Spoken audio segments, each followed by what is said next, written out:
everybody. We say it all the time. Houston is the most diverse city in the country. For some people, it's a welcome change. For others, it can take some getting used to. You want to say the right things, do the right things. But that's not always easy when a person comes from a background you're not familiar with. Today, we're starting a segment called The Neighbor Next Door. Our goal is to educate ourselves about the people who live among us. Probably one of the most understood groups, or misunderstood groups, are the men and women who identify themselves as Muslims. And here to explain, welcome Sandra Hill, Rabia bin Halim, and Aisha Jalali. Good morning.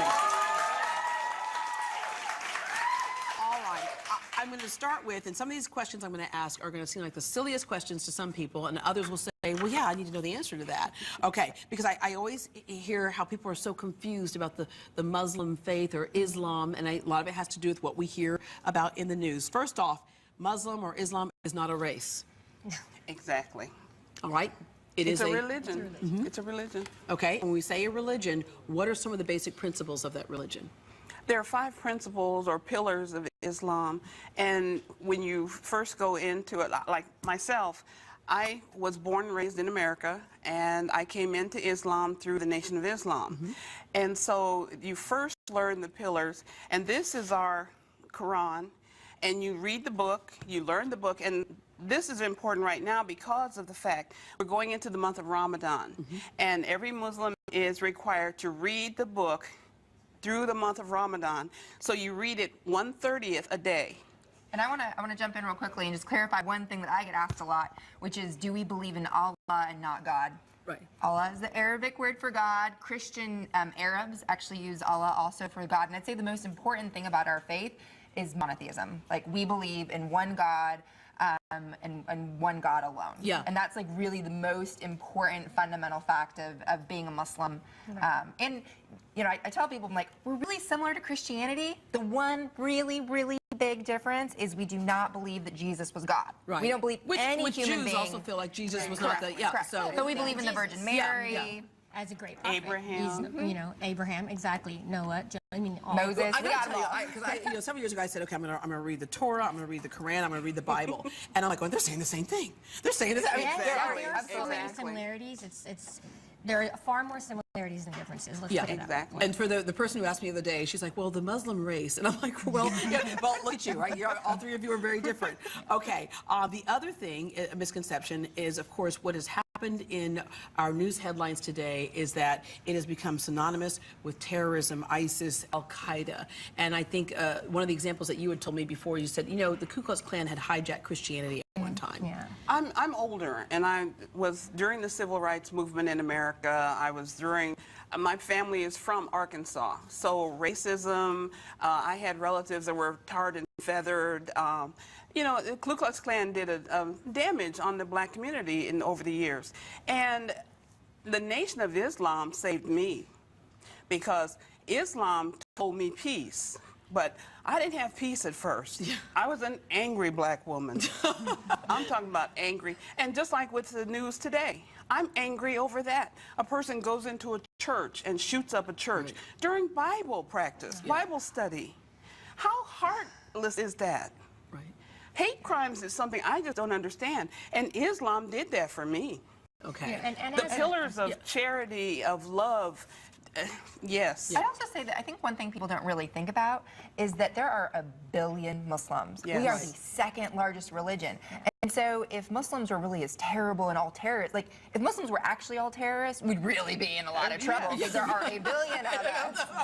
But there certainly are. And I think the other thing people don't realize is that as much as the non-Muslims in America are fearful and hate extremist terrorists who do acts of violence, we do too. Yeah, yeah. Like, But we hate anybody who's and the extremistic, thing is, you know, the most people that are killed are other Muslims. Right. They target other Muslims. Yeah. And it does feel like, I was just going to say, it does feel like they've hijacked our religion. It's, I mean, I'll be honest with you, oh my gosh, you hear about, you know, some bombing or whatever, and I'm at home thinking, please don't let it be a Muslim. Please, God, don't let it be. Yeah. And sure enough, it's a Muslim. You know, and you're like, oh my gosh, really? Why? You know, this is not what the Quran teaches. It's not what... And it's not representative it's not of the representative majority at all. of Muslims. Exactly. So. All right. One of the other areas where people kind of get confused is the treatment of women. And I had a friend who lived in Saudi Arabia, and she goes, oh, let me tell you, that entire religion.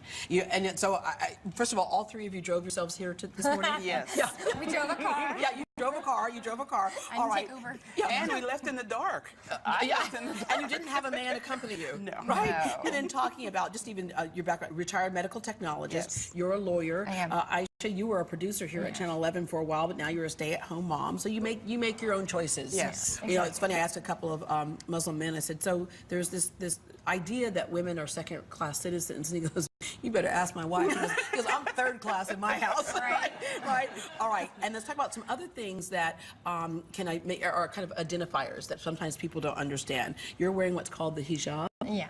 What's the meaning behind that? You know, Islam is about modesty, and it's not only just modesty on the outside, it's also modesty on the inside. It's a very personal choice. I wasn't forced to do it, you know. I mean, actually, my mom started after I did because she's like, oh, dang, maybe I should start, you know. Yeah. My husband enforced me, of course. I started in college. You know, your faith kind of just increases. For me personally, it was, I just, you know, felt like it was the right thing. And like I said, it's a struggle.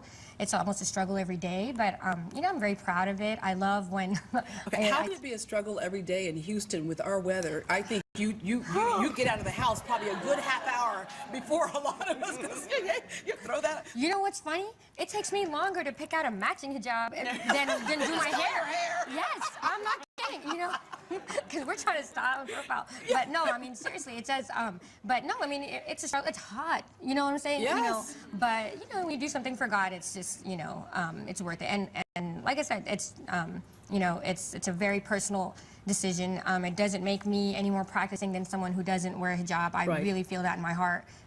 It's just, like I said, it's a very personal decision, and it's a good one. One of the ways I always heard it explained that I thought made a lot of sense was that even in American culture, if you're in a boardroom, if you're a lawyer and you're going to court, Yeah. you're not showing cleavage. You're not showing your arms, right? Covering has a certain amount of respect that comes Yeah. with You know, it. it's interesting. A woman who wore a full-on burqa, and you know, literally, I was just seeing her eyes, and she just said, "You are listening to every word I am saying right now because you are not distracted by anything else." Right. You know, so it's kind of interesting. That's an interesting point.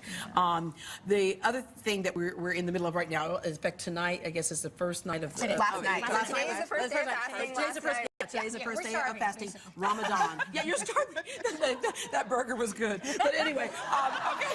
Oh, heartless. We're like, we've been starving since breakfast. Oh, sorry. Bad Baptist. I'm sorry. Bad Baptist girls. No, it's okay. Thank goodness we have a forgiving God. Because all right. But, okay, and the purpose of Ramadan.